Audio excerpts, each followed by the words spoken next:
until tragically it was extinguished far too soon. I definitely can say that I'm a truly happy young person. There's so much more that I want to do in my career, and I'm going to work hard to do. At only 22, Aaliyah was already an accomplished singer and acclaimed actress. Perhaps more important, she was a gracious young woman and cherished friend, one that will be dearly missed by everyone she knew and all those she touched. I've got good friends. I've got a beautiful family. I am truly blessed, and I thank God for his blessings every single chance I get. Join MTV News as we remember the short but celebrated life of Aaliyah.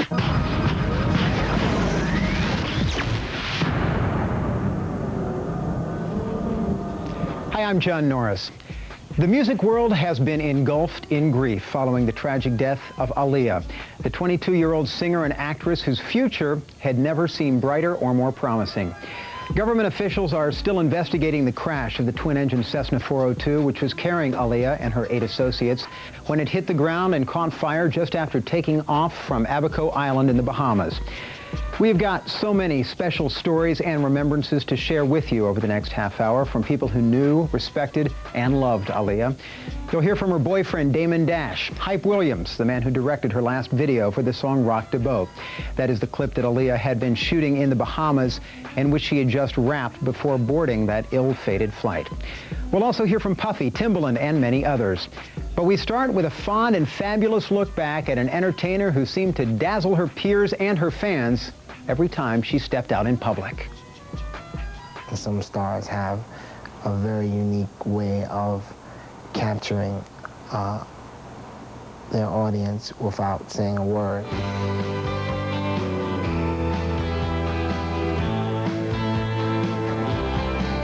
MTV 20, live and almost legal. I watched MTV since I was as young as I can remember, you know what I mean? So to be a part of this is great. Very excited. I love it.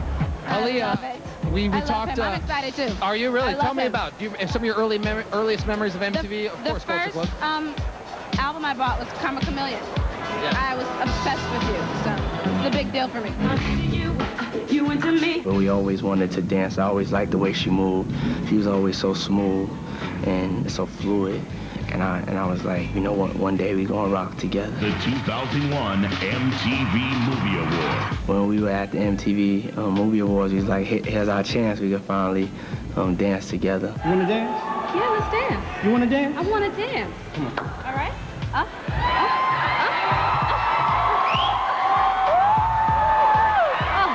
It was just natural because she was just, you know, everybody keeps on saying her. She was just a kind, sweet, beautiful person. She's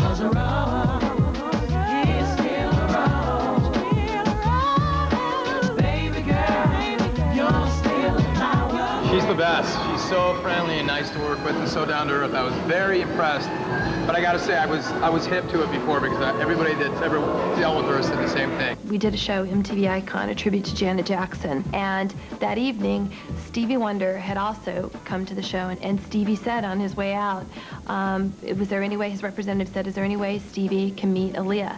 So one person he'd really like to meet tonight. So I went to get Aaliyah, and I said, someone wants to meet you, and I'm not going to tell you who. And she was completely up for it. I mean, I could have been taking her to run across a contest winner for all she knew. And just the moment where she came around the corner, and it was she and Stevie, and she was someone that was respected not only by her audience, but by peers and people that I'm sure she perceived to be icons. The 2000 MTV Video Music Award. Best female video, ladies and gentlemen. The award goes to Try Again.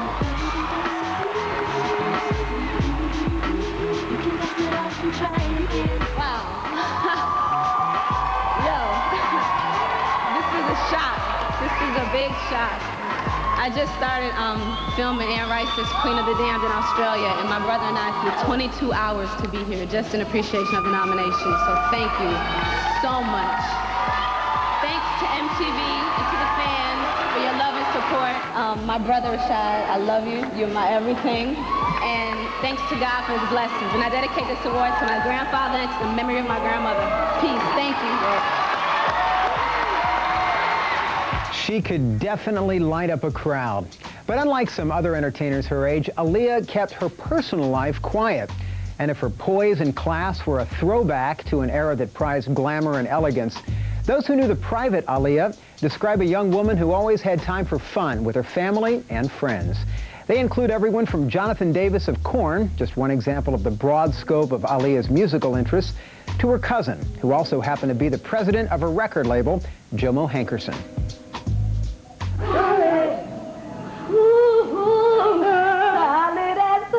No, harmony boo.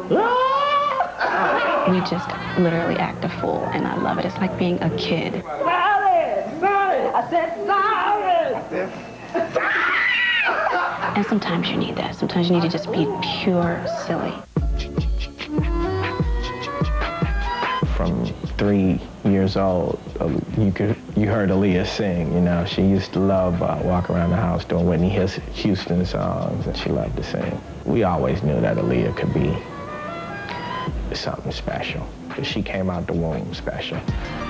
I had a birthday party like 3 years ago. Mark Ronson was DJing, and he gave her a microphone, and she sang happy birthday to me. And it was something, it was very intimate, you know, where her just kind of looking at me with the microphone, just like right there. She told me all about like how she loved my songs, and she's totally giving me props, and I loved that. I thought that was cool of her. She really dug it. You know, one of the things that sticks out of my mind about Aaliyah is just the way that she would greet everybody. She always greeted you with a smile. It wasn't nothing phony about it. It wasn't like she was acting that way. It was that's just the way she was. She just always hit you with positive vibes. Aaliyah was our princess, our superstar. She was just as great as she seemed to be. She was really probably greater than that. Truly a special lady. When we come back, we're going to take you back through the amazing career of Aaliyah in music and movies, and we'll hear from the colleagues who worked alongside her and learned to love and admire her too. Who should be her?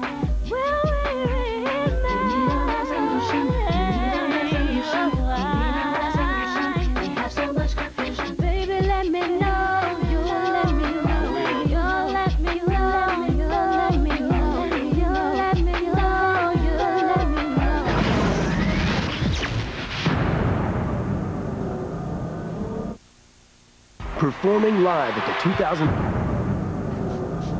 Welcome back. Like many others eager to succeed in music at a very young age, Aaliyah Houghton performed in musicals and managed to land a spot on Star Search at age 11.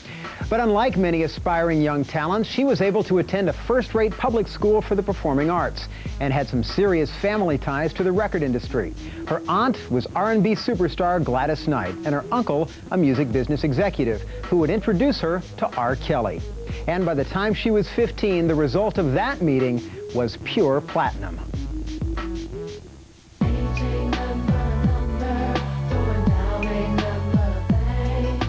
Only now maybe, you know, young, but I'm not going to say exactly how old because I don't feel it should, you know. I don't think it really should matter that much because I want people to really just accept me for my music. With the sound soulful and sophisticated beyond her years, Aaliyah broke into R&B in 1994 with the aptly titled Age Ain't Nothing But a Number.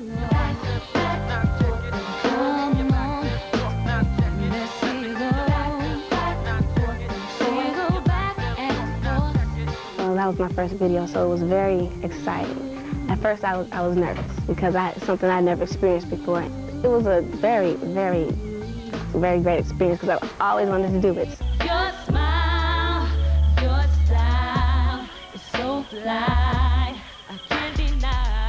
She was already a video vet before recording her second CD, but no longer R. Kelly's protege. Aaliyah teamed up with hip-hop's hottest producers, Missy Elliott and Timbaland, who helped give her a new signature sound. Before I went to the studio, I was very nervous about it, but I talked with my family, and they said, Aaliyah, you know, you calm down, you put your all into it, and that's what really counts.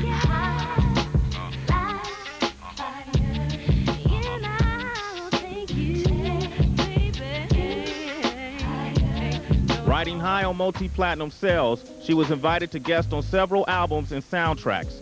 Is it my goal? Is it your goal? Sometimes I'm very good. In her hit single, Are You That Somebody, puts the Dr. Dolittle soundtrack past the 2 million mark.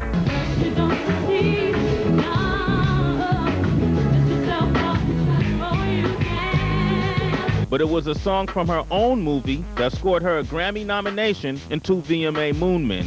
Who should be heard? Will we remain for This summer, Aaliyah's much-anticipated self-titled release debuted in the top 5, sure to be her most successful album and a fitting musical legacy to define her as an artist.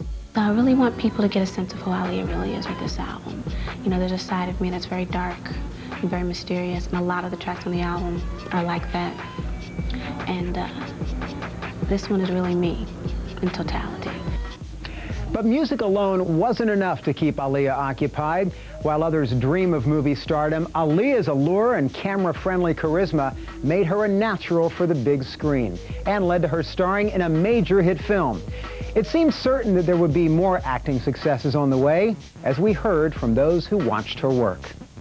I've gotten a few offers as far as movies are concerned, but I haven't really chosen anything yet. When the right role comes along, I think I'll know. Sure enough, she did. Aaliyah's explosive big screen debut in the urban-flavored martial arts flick Romeo Must Die drew high praise from both the MTV audience, the film chalked up 2 Movie Award nominations, and critics who lauded her performance opposite action star Jet Li and fellow musician-turned-actor DMX. Hey, what's up, Trish? What's up, Sil? Let's talk. All right.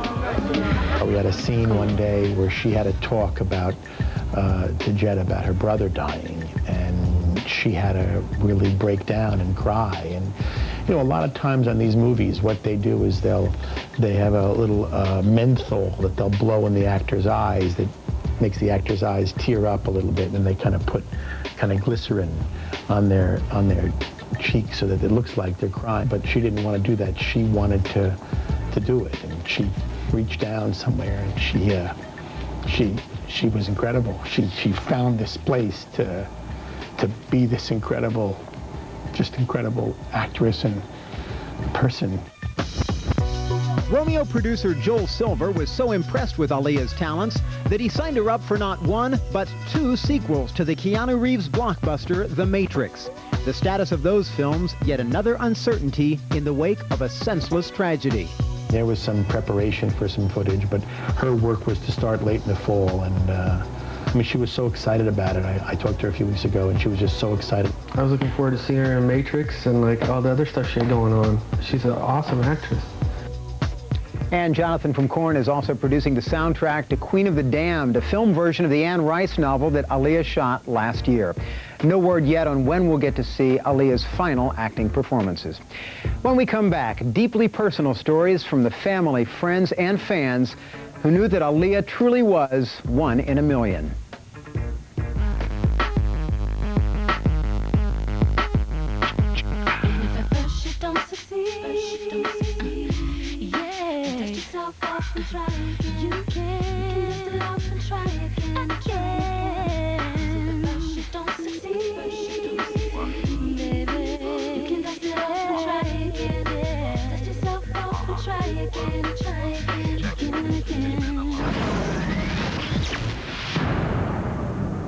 Another person who played a significant role in Aaliyah's life, her boyfriend of 1 year, Damon Dash, partner of Jay-Z and CEO of Rockefeller Records. An understandably distraught Dash spoke on the phone with MTV News' Sway. Every day, like, that we were together, we cherished, you know what I'm saying? Like, every memory, every day was a special event. Like, whether it was going to the store or going to a movie or just sitting in the house. We just, you know, wherever we was, it was like our own little party. We were in our own little world. But I loved her with all my heart. I was going to marry her. Oh, you guys made plans to be married? Yeah, we were definitely going to get married. So as soon as she had time, we were getting married. Like after the Matrix. We, you know, we hadn't discussed it with anybody, but in our personal plans, it's just that both our lives, you know, you know, whether she was always doing something or I was always doing something, and that was what was painful. You know what I'm saying? So, yeah, the minute we could spend a month or 2 or 3 straight, we were definitely going to get married.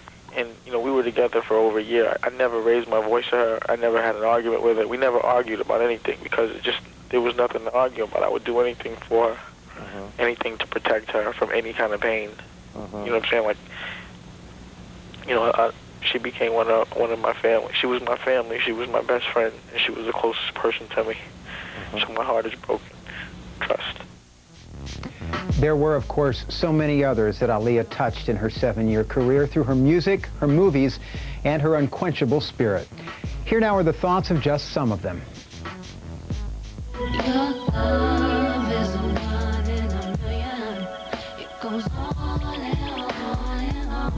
She had an old soul, sure. She came out grown. You didn't necessarily know exactly how it was going to be, but you just knew she was going to be something really special from day one. Absolutely. She never really walked into a room. She just lit the room up.